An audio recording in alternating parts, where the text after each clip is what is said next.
searching for the suspect. The latest on the investigation. Plus, Pope Leo is holding his first official meeting with all the cardinals in the Sistine Chapel. We're live from the Vatican with the details. And it's going to be another hot one today. This is a live look at Long Beach, where there's some fog. Wow, look at that. The heat advisory you need to look out for.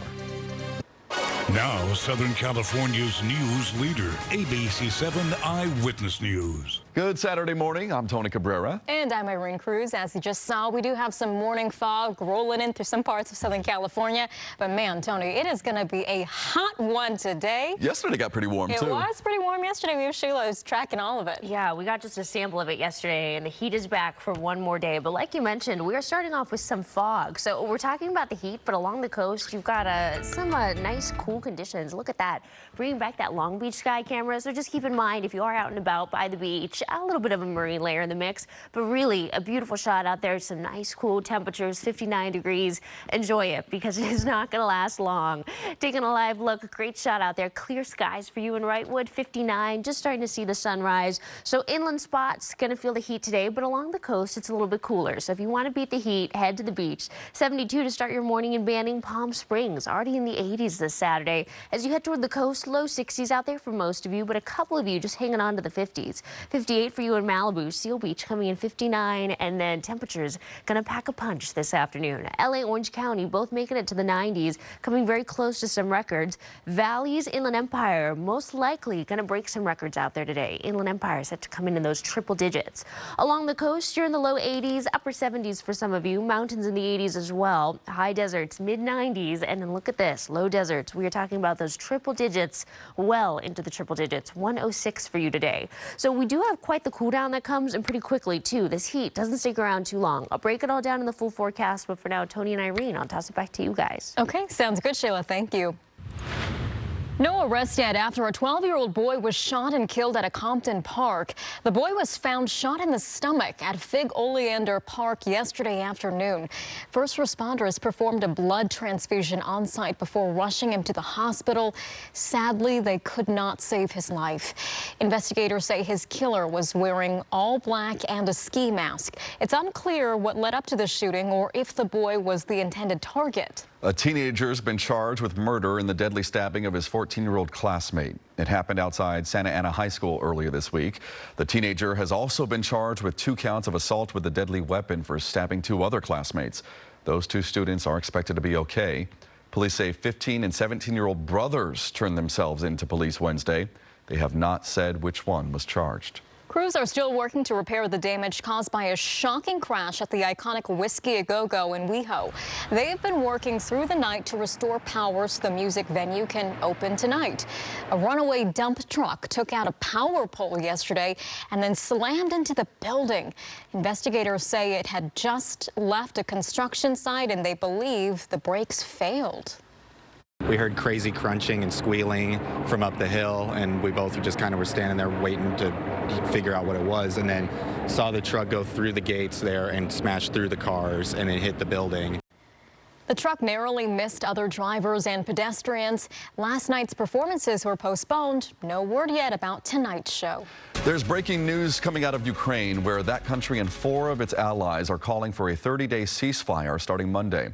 The leaders of France, Germany, Poland, and the UK are in Kyiv, meeting with Ukrainian President Vladimir Zelensky. They're pushing for Russia to agree to a truce and launch peace talks to end the war in Ukraine. In March, the U.S. proposed a similar truce, which Ukraine accepted, but Russia held out, saying it would only benefit Ukraine and its Western allies. And more breaking news, India and Pakistan have now agreed to a full and immediate ceasefire. It came after both sides exchanged missile strikes today on each other's military bases. The attacks had sparked protests in Pakistan. The 2 nuclear nations had been locked in hostilities since last month's deadly attack in the disputed Kashmir region. Secretary of State Marco Rubio says he's offered help in starting talks to avoid future conflicts. A mass marking the inauguration of Pope Leo is now set for next Sunday, May 18th at St. Peter's Square. The new Pope will deliver his first Sunday Mass at the Vatican tomorrow. ABC's Ines de la Quatera joins us from Vatican City with what we can expect. Ines? Good morning, Tony and Irene. And Pope Leo XIV just moments ago wrapping up his first official meeting with the Cardinals. He talked about how he hopes the church will rise up to face this, what he's calling a new industrial revolution. He mentioned artificial intelligence, and that meeting with the Cardinals marking one of the first steps of his papacy. This morning, Pope Leo XIV expected to meet with cardinals following his historic election. On Friday, the first American pope in the church's 2,000-year history, holding his first mass as pope in the Sistine Chapel on his first full day as leader of the Catholic Church and opening his homily in English. I know I can rely on each and every one of you to walk with me as we continue as a church, as a community of friends of Jesus, as believers, to announce the good news, to announce the gospel.